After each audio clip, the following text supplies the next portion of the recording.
Salutare, eu sunt Yamandia Savu și vă prezint un ulei esențial în 5 minute.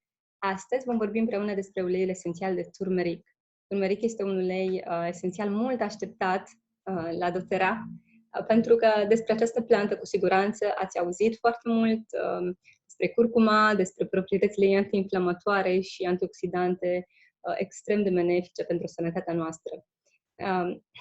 În 5 minute vom vedea ce face din acest ulei esențial să fie atât de special și cum îl putem folosi și incorpora în viața noastră pentru sănătatea noastră. Vă spun că este un ulei extrem de prețios, de mult ne doream să-l avem și să ne bucurăm de el.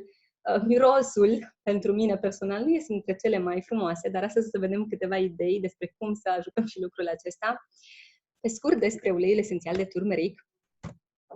Uleiul esențial de turmeric este extras prin distilare la rece, constituent principal fiind turmeronii, obținut prin distilarea rădăcinii de turmeric. Uleiul esențial de turmeric are 2 componenți chimici unici, așa cum spuneam, turmerone și areturmerone, care, citez pe Dr. Hill, acești componenți au o biodisponibilitate și rată de absorpție mult mai mare decât praful de curcuma, acționând la nivelul membranei celulare. Probabil ați auzit, probabil folosiți în mâncăruri, în ciorbe, în supe, nu doar că de culoarea aceea frumoasă aurie naturală, dar este un bun antiinflamator și se folosește în mâncăruri și ați folosit praful de curcuma, este un bun antiinflamator. Însă Dr. Hill menționa la conferință și la lansarea acestui ulei esențial, cum cu echipa de cercetători au cercetat despre beneficiile uleiului esențial de turmeric, care este diferit față de curcuma, constituentul principal fiind diferit, și care chiar are o biodisponibilitate mai mare și poate acționa și mai rapid la nivelul membranei celulare.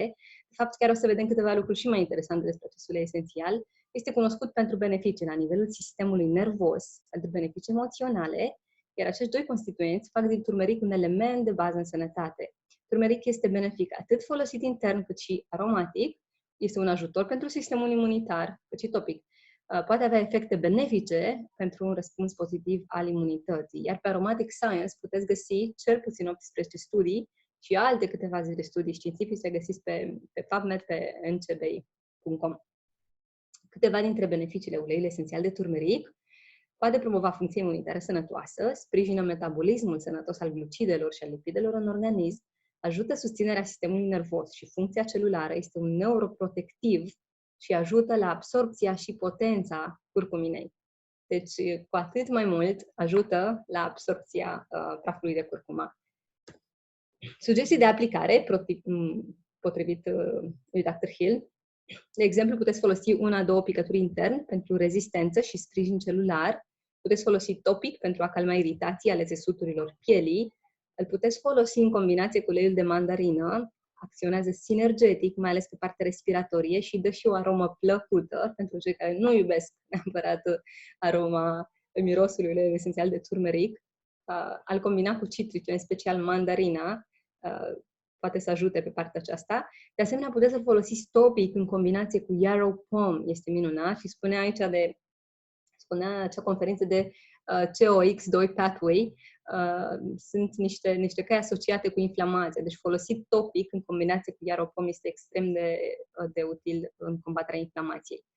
În cartea pe care o iubesc, această The Complete Book of Essential Oil and Aromatherapy de Valerie Ann Warwood, dă pe scurt un tabel cu câteva dintre utilizările terapeutice și proprietățile terapeutice, dar și sfaturi și precauție legate de uleiul esențial de turmeric.